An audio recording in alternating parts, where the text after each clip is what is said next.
Hey, welcome everybody to Innate Express podcast. I have got my good friend Awais Butt, and I'm really excited to have him. He is one of the great speakers at DE. Draws a big crowd. I'm excited to have him today. And we graduated together. We went through some trials at life together, and I want to welcome Awais Butt. Welcome to Innate Express podcast.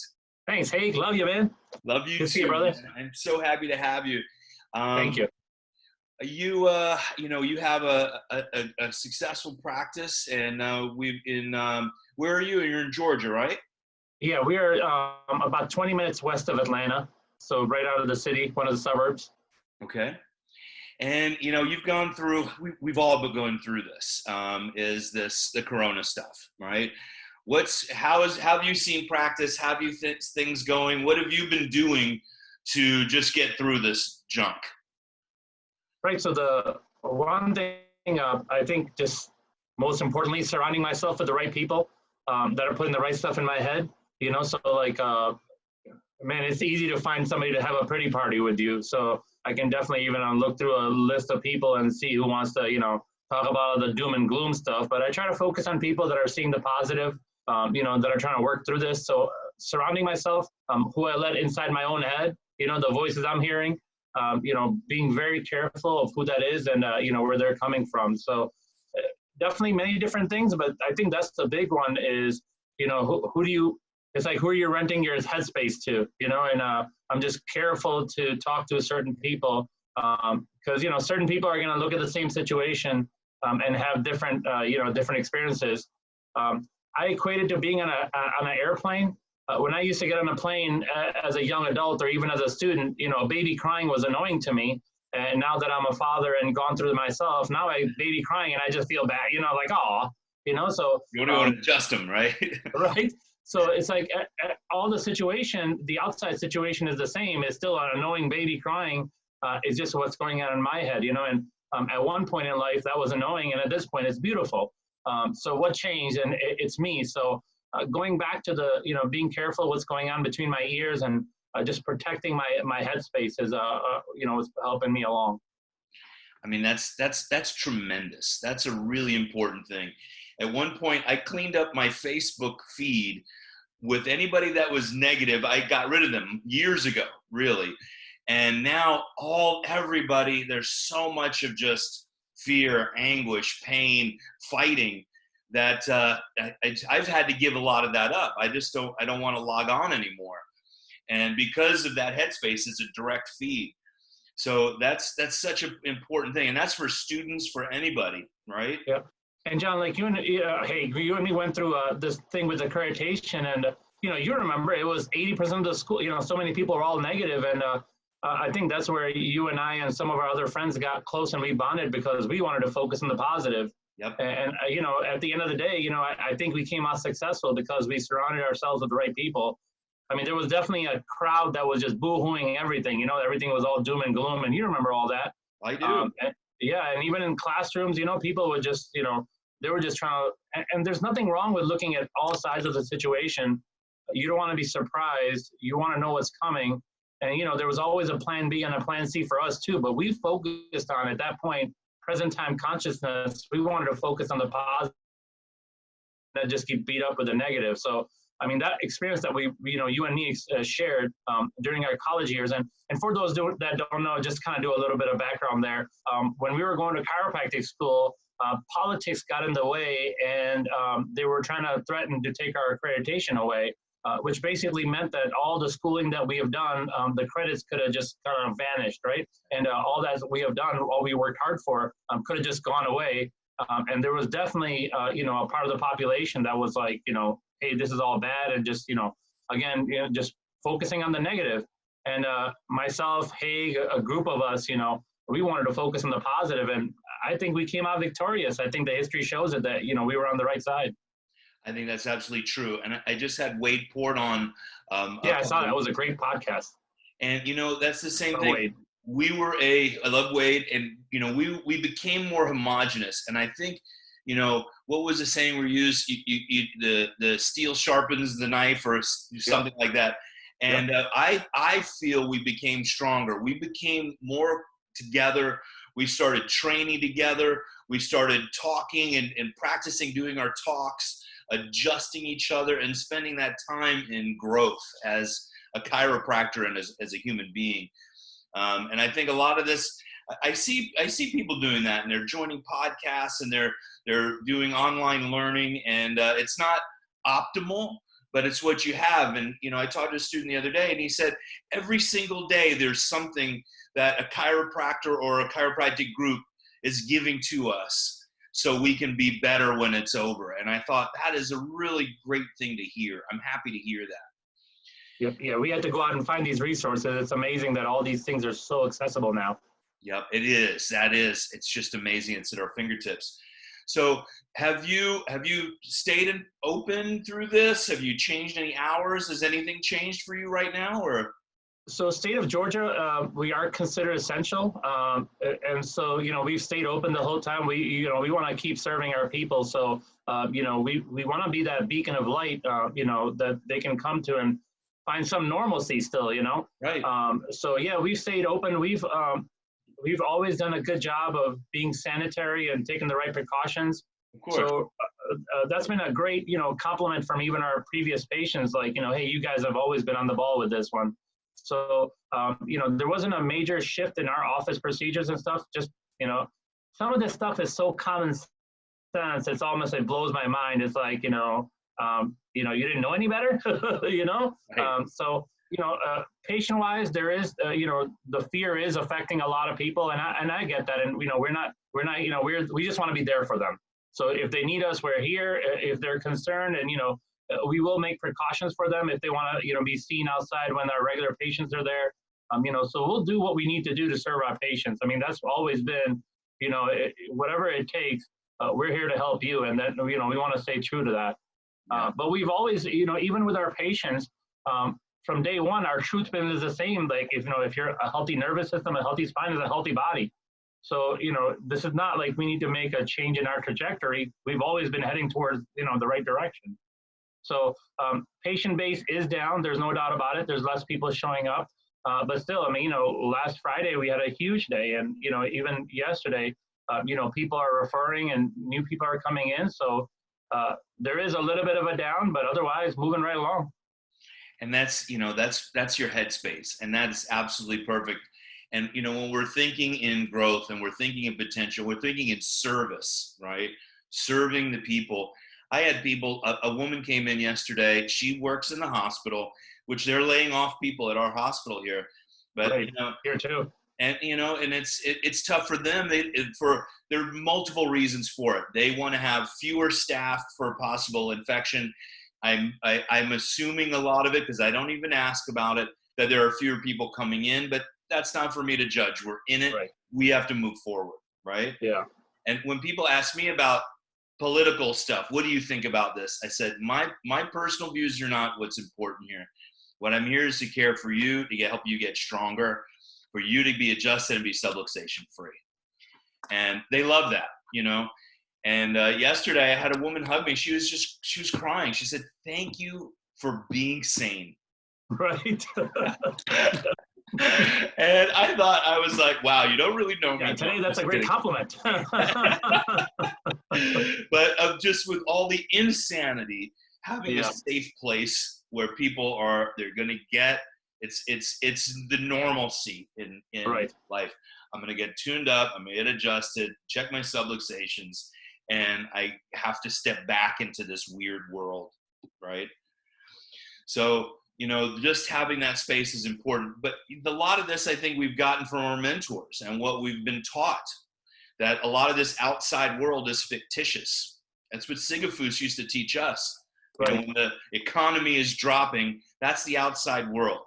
You're inside, you have to protect. That's what's the real world, is the way I look at it.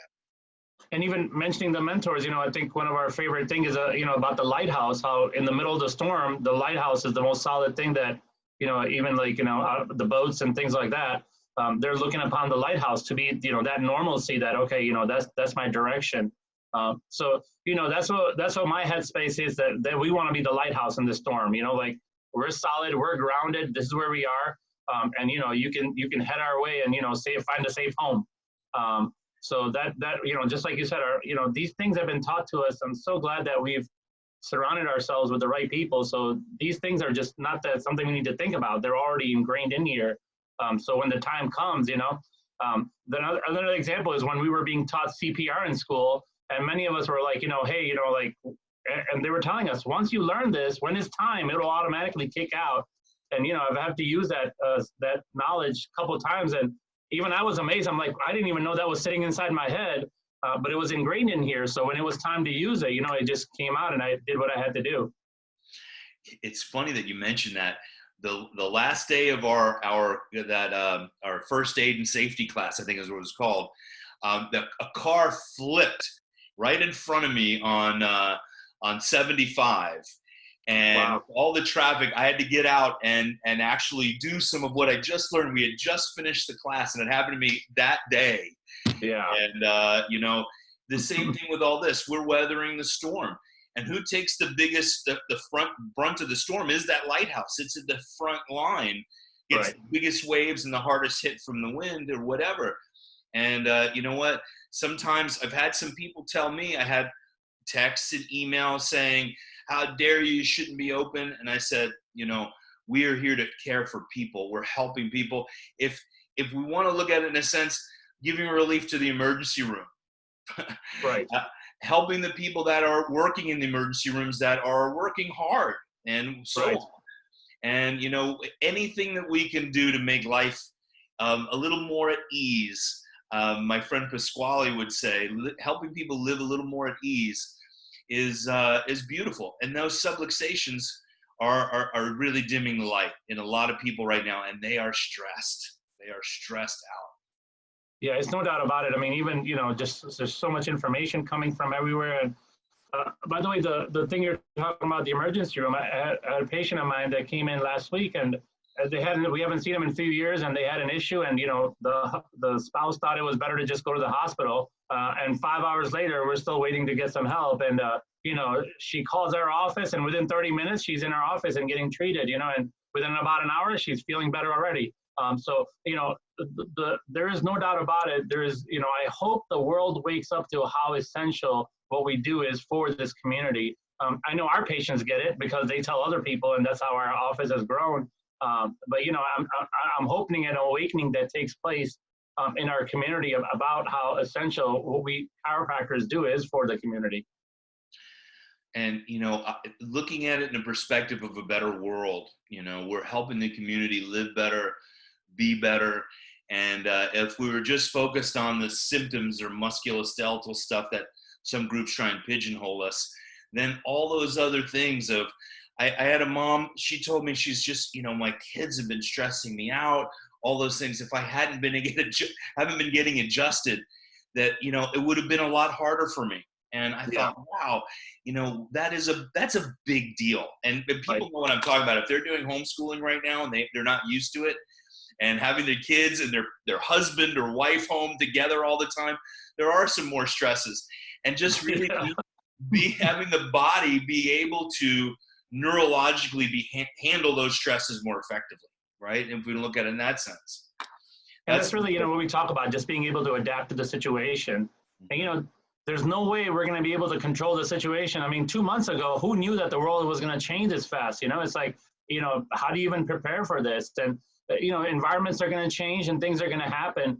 And it's really, who's the person who's going to be able to adapt to it? And again, that's what we've educated our patients on, that, it's not the environment, it's your inside. If we can help you adapt better to the environment, you're ahead of everybody else with it. Absolutely. The new normal, we all hear that term now. What do you think in your mind? Now, this is a little bit of politics. What do you think, how is that going to affect practices now? I mean, like you're saying, you've already had precautions involved in line. Do you think we're going to go back to, sort of the way things were, or are there going to be permanent changes for ourselves in the world? Well, in the past, whenever you look at something that takes place drastic, I think for a little while, it's not going to go back to normal. There's even, the whole social distancing and, all that stuff, I think is definitely going to take a place in our community. That's something I think we all can see, that the paranoia is big enough at this point that it's hard to just let it go this fast. I could see over the years, as people see that it didn't make much of a difference going through all these things, that hopefully it does come back to it. Like the life we were living before wasn't so drastically bad that we had to completely change everything. Yeah. So I'm really hoping that happens because, you know, as people, you know, just even empirically, we're tribal people. I mean, you know, we survive and thrive in groups.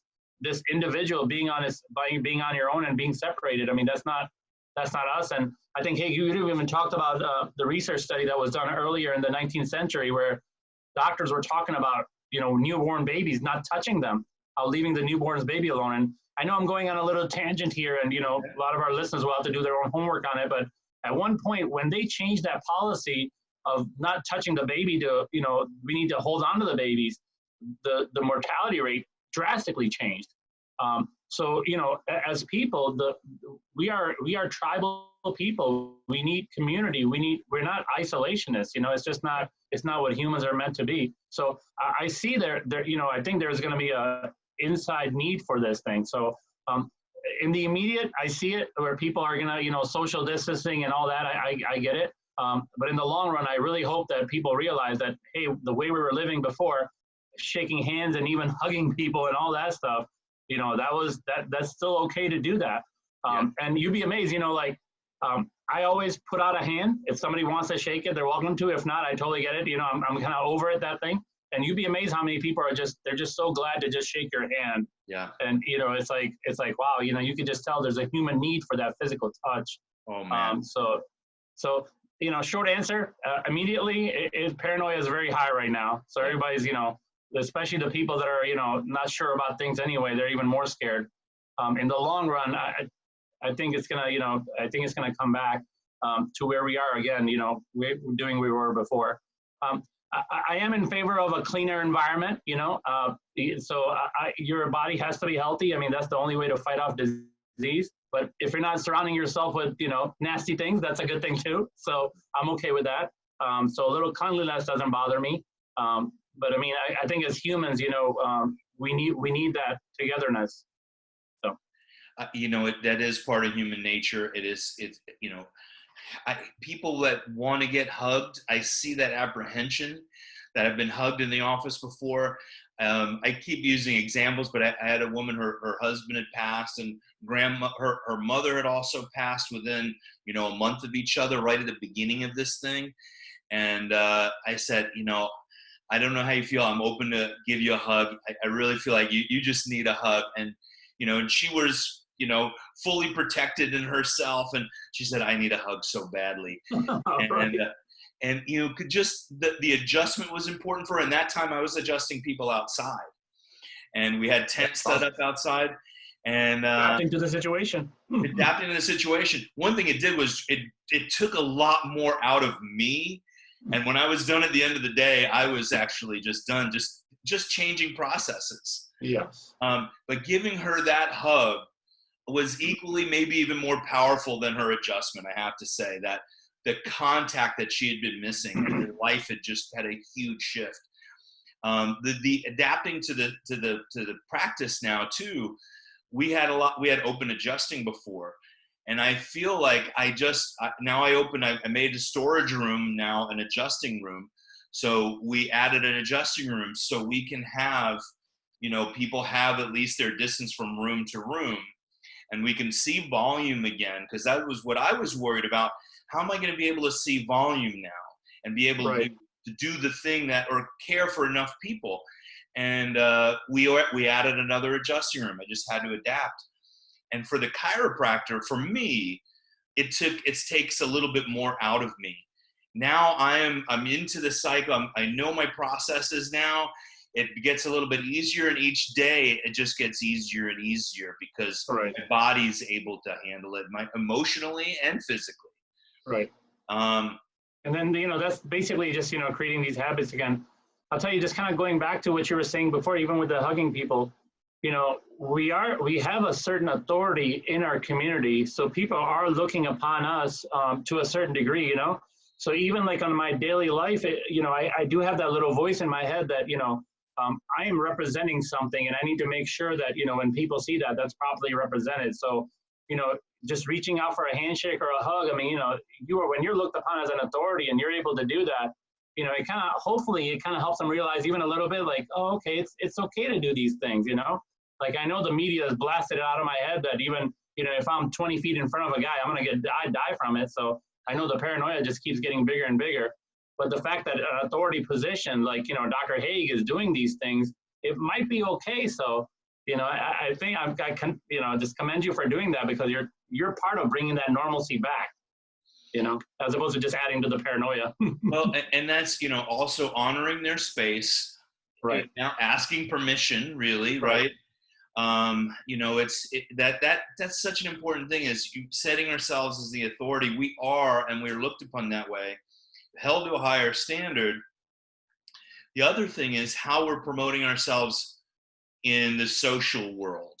Yeah. And I have pulled back on doing really anything that's really very political or what have you, more of everything's going to be okay. You're going to do well, get adjusted, and keeping a positive tone in our social contact and social media.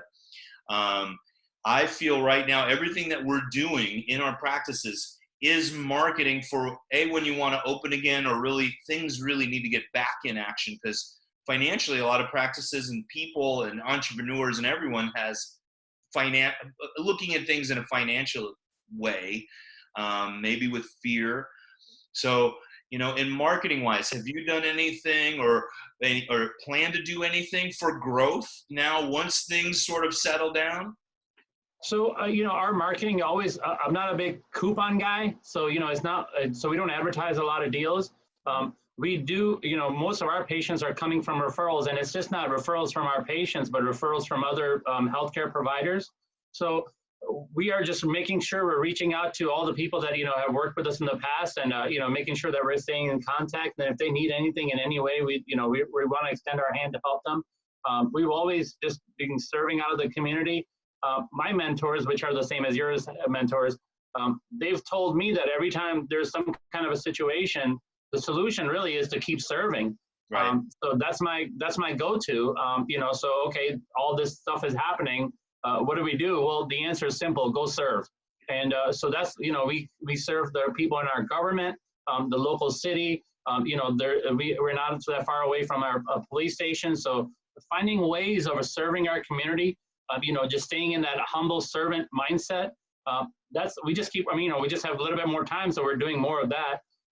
But it's really the seeds that we've planted over the years, and it's not an overnight thing that we've done in our office. These are relationships that we've built over the years, right? And those relationships are still there. I was talking to somebody else about how their practice is down. I'm like, well, these people didn't leave because they're mad at you. They're just, this paranoia has affected them, and once this thing starts to dissipate, they're going to come right back. So, the dip you're seeing is only temporary just because, what's going on in the environment. It's like, it's not like these people don't believe what you told them or don't trust chiropractic to help them. They're just, this thing came in and really took us for a whirlwind. And, as they calm down, and it's happening already. Every day we have people that are like, oh, I know I was worried about this thing, but I want to come back. I just enjoyed life better when I was getting adjusted. Yeah. So, we have so many people. Every day we have people that we haven't seen in a couple months. Since the whole COVID-19 started to get popularized, that are coming back. So, we just stay to our truth. I know it's not as exciting as some of the other my colleagues are putting on Facebook about, what advertisements and, coupons and all that stuff. I know what we're doing might not sound exciting like that way, but this is solid marketing, and this is all relationship stuff. And, like being out in our community, serving our community, being looked upon in our community as being that person who serves and, gives back. Those are things we have always done. So if anything, just with more time, we're doing more of it. But I'm not big into some of the marketing tricks that sadly some of our profession is handing out there. I just don't think it's a good thing about it. I know we all want to seize opportunity when we seize it, when we see it, but at the same time, there's got to be some ethics in there too. And devaluing ourselves with coupons and those things, and anyone. People really aren't coming in because of your coupon. They're coming in for you and what they know is what they need for themselves. And they're coming because they know they're getting loved and cared about. That caring, I think, is the most important thing. And they know they're not there just as a coupon or a number or what have you. And that energy ripples out through communities. Absolutely. Right. I mean, like I know, especially if you're starting out, then it might be a different situation and you're trying to get your name out there. And I totally get that. But, in the long run, you realize that people that are looking for a deal, they're not really, it's like, maybe you don't want them into practice, and again, nothing wrong with if that's the route you'll see, but in the long run, you realize the people that are, stay with you and the people that you've built relationships with, it was because of what you did and how you made them feel, not because you saved them $20 off their visit. And, that the other thing, I just want to add a little bit of that. The social media should really be in keeping that energy of the relationships you've already gained through your time in practice. And I think that's what we do, is keeping our, like, hey, we're working towards keeping open and doing all these different things. These are some things you can do for yourself. That's how we use social media, of really staying in contact with people. And we've had, that's great. We've done that too. That's great stuff. Yeah, and we're not going anywhere. I'm not going to disappear. We are rock solid. And when you said about serving, and I've had some, when people come in and complaining or all these things, the outside world comes in. I've had moments like, wow, it just zapped your energy. And exactly what you said, I can hear the voices, just serve through it, just serve through it, just serve through it, just serve through it. And it's like getting through the rough waters, and then you're on the beach again. Okay, I'm ready to serve someone else. Now I'm clear. I can leave that junk outside. I'm not bringing it into the next person I'm caring for. And I'm back rock solid again. But I've had, we've had our mentors repeat those things, just serve through it, just serve through it. Because as a chiropractor or any person, it's impossible right now to seal ourselves off unless you're all alone from the stuff from the outside. Right, you can't avoid it. Yeah, right. Yeah, you can't avoid it. It's everywhere. Are you doing anything to clear you out? Any meditations or prayers or anything that you do as your normal practice that maybe you would like to share with some other people? So, we do, I do have a morning routine of clearing my head, like waking up in the morning. I want all my, because it's, it's all, when you wake up in the morning, as soon as, there's all this negative stuff that's kind of coming into you. So I try to reset myself as soon as possible. So we do have a morning routine. It does include prayer, something positive. And, I just want my first few minutes to be, kind of moving towards a positive direction. Because, the first thing I want to do is look at my phone and, sadly, a lot of the stuff on my phone is not going to, be uplifting. A lot of it is going to be all the doom and gloom stuff just being doing. So, not watching the news. Now, I want to know what's happening in my community. I just don't want to be inundated with it. Yep. So I'm okay to, read a news article here and there, but I don't want to spend hours just, talking about the same thing over and over and over again. If that's going to happen, I'd rather be something positive than negative. Absolutely. Just because, sometimes, people even ask me like, hey, you think I should stop eating this or stop eating that? And many times, you can definitely go to a specialist to get that checked out. But a simple way of doing it is put that in your body and see how you feel after a few hours. Mm-hmm. The same thing with the information. Sit in front of that TV, watch that news, and, even try to self-check yourself a few hours later. How do you feel? Are you feeling more beat up and less energetic, or are you feeling more excited and, more happy or positive? Yeah. And, if it's bringing you in the wrong direction, that's not a food you should be eating maybe, or that's not a news you should be watching maybe. Mm-hmm. I know sometimes it's too simple of a way to go about it, but these things, you yourself are the example. You can feel it. Hey, this is good for me, or this is not. Keep it simple, sweetheart, right? Sweetheart. I heard a different word, but sweetheart works. I know. I switched it. But that's the thing is, and people ask the same type of thing in the office, and I do this relatively same thing. The answer to that. Right. You shouldn't be eating a box of donuts.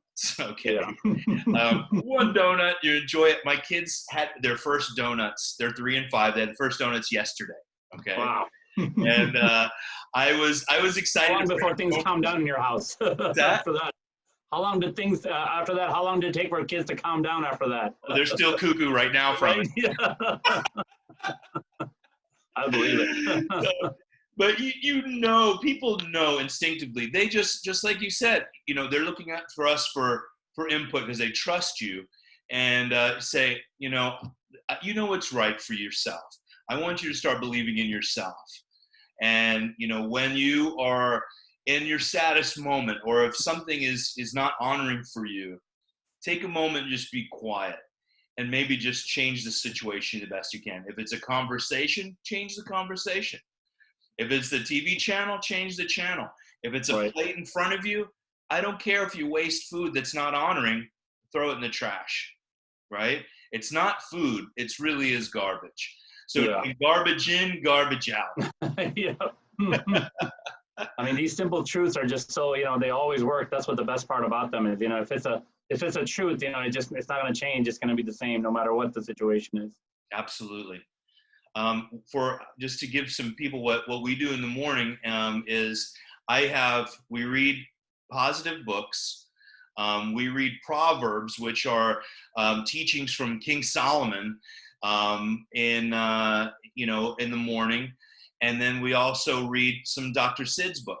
And I just posted a quote that we put on our blackboard. Yeah, I saw that. That's awesome.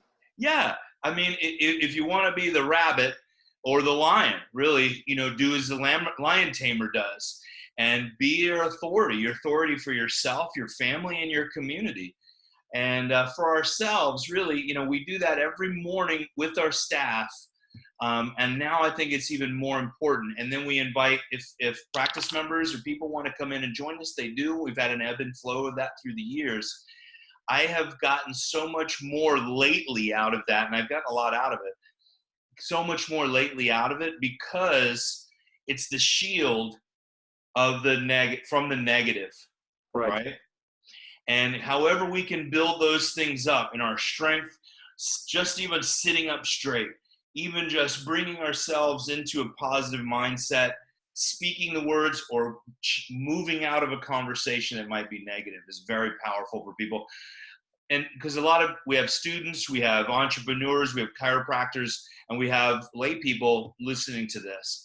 And so a lot of this stuff is I think it's important for everyone, no matter what we do in life, And so I really appreciate your input. I thank you for that. Absolutely. I mean, it's huge stuff what you're talking about. A good football analogy is, everybody wants to play on Sunday, but who wants to show up Monday and practice, And if you want to have a big positive game on Sunday, you better be there Monday practicing. So all these things that we're talking about, it gets you ready for that big game. So, your mindset is right. You're right. So, this stuff is so huge. It's amazing how many people just kind of let it go by the wayside. But this is the Monday practice that's going to help you score the touchdown on Sunday, just to stick with that football analogy. So, Yep. It's crucial if the takeaway from our whole conversation is only, take some time to put these positive things and, create this shield around you. I think it's priceless information. Yeah. I'm going to give a shameless plug for some of my meditations that I have on YouTube that we record in the morning. I'm going to post one today about this is really just bringing in abundance and visualizing that abundance coming to you. If you have a dress shop or a sandwich shop or a chiropractic office, or you're a stay-at-home parent, just seeing those things coming to us. And, our mentors have said in the past, and I remember it so distinctly, is, I visualize more checks coming to me than bills. And if we're scared and worried about the bills, our energy is in the bills, and we're going to see more of that. So putting our energy towards the abundance coming to us and fewer bills, people think, oh, that doesn't make sense. It works. It really, really works. Right. And I mean, let me plug you, Haig. Haig just didn't wake up yesterday morning and decided to do this. You've been doing this for over a decade. So the results that are there, it's like, hey, I've done this and here's the results. So here's a full formula for you. So, people listening, I'll plug you too. Listen to what he's saying, because, you got an abundant life, you got an abundant practice, you got an abundant family. So, it's not like just up in the air where you just thought this was a good idea because you read it the other day. This is something that you've done for the years. So your wisdom that you're sharing has been based on decades and decades of being a servant and, just being 100% all into doing this thing. And that's where it's brought you to where you are. So, when you stand up and say, hey, I did this and it got me that, it's true. It's right there. So absolutely, people should be going and doing that stuff. And the time is right now. We've put in the energy. We graduated together. We've been doing this while we were in school and so on. if you are new to this, start now. Start Absolutely. building that bridge, start building that road right now. It's not too late. Let's make that clear, right? Yeah, one of our favorite stories I think we both shares is one of BJ's stories about That's Something. And you know, a crucial. I mean, there's a lot of positives. If you haven't read that story, I definitely ask. It's called That's Something. It's volume 18 in one of the green books. But at the end of the story, there's a part where, you know, the guy's explaining how anything is possible if your mindset is right. But you have one naysayer that's like, oh, you know, I'm too late. It's too late for me now. There's no way I can do all this. And, you know, and the main character in the story is like, you know, I just gave it to you and you just lost it again. You know, it's like, it's never too late. You know, stop with all the negative. You know, even right now, you can switch this thing and start moving in the right direction.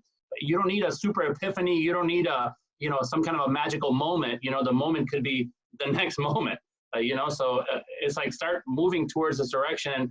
And just like we were talking about earlier, you know, when you eat something good, you feel later you feel good too. So when you do these things, you'll feel it. It's there. It's, you know, it's in your cellular level. So you know, get moving. Get moving. You know, it's like I just thought of, you know, someone that wants to lose weight. You have to start with day one. Yeah. You might have some ups and downs. You're going to fall off the wagon, but you know what your mission is, and you're creating it. And with the mindset of creating the positive, and trying to push out the negative, and it all comes in. It's just the practice of clearing the closet. Let's clean it out. Okay, let's clean it out. Let me get outside. Let me make some changes. It starts with one step at a time, right? My friend Pasquale used to say small sequential steps. Small sequential steps. You're not going to turn into the Dalai Lama tomorrow, right? Well, is there anything maybe you'd like to share with some students, or some little tidbits or anything before we close? Sure. You know, like even when we first opened up, there was lots of adversity that we faced. You know, in school we faced adversity because there was a time where every day when we were going to school, there was a little thought in your head that maybe there'll be a lock on the door. You know, that was adversity. Mm-hmm. When I graduated and started up on our own practice, you know, the location that we were in wasn't the ideal location, and that was causing adversity. A few years later, there was some issues with the oil pricing, and gases were through the roof, and there was adversity. A few years later, the Georgia got flooded really bad, and many of the roads and bridges got flushed away, and there was adversity. And you know, this coronavirus is just one another series of adversities that is coming your way, and it's a test. You know, it's a one of my favorite quotes is a faith that cannot be tested is a faith that cannot be trusted. So you know, this adversity is where you're gonna, you know, really learn to see what you're made of. So I know it's not the funnest thing to say, but, you know, look at this as adversity and see how you're reacting. And it's a great test of where you are in your head.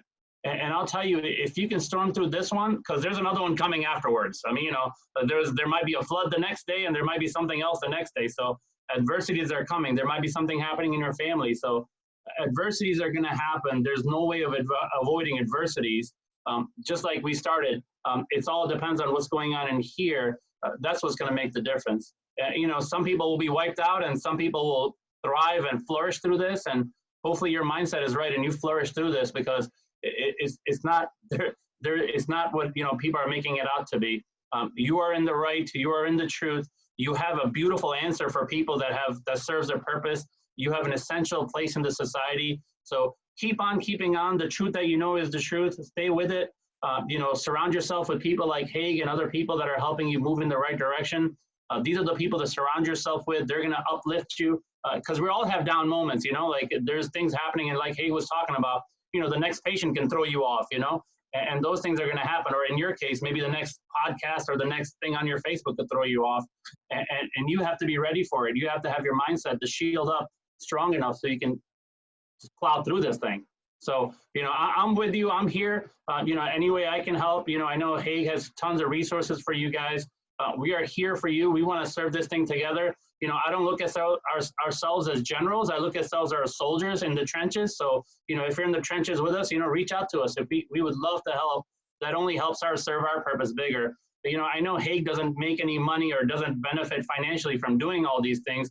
but that's because he sees the bigger picture. He sees that this is not just like about a physical exchange, but there's something much bigger taking place. So hold on to this stuff. It'll take you for a great ride, and it's going to be an amazing, abundant life. And I'm excited for you guys for that. So thank you for listening to me. I appreciate, Haig, all you're doing, and thank you very much. Well, Awais, I mean, we could have just had that part. I mean, in this whole podcast.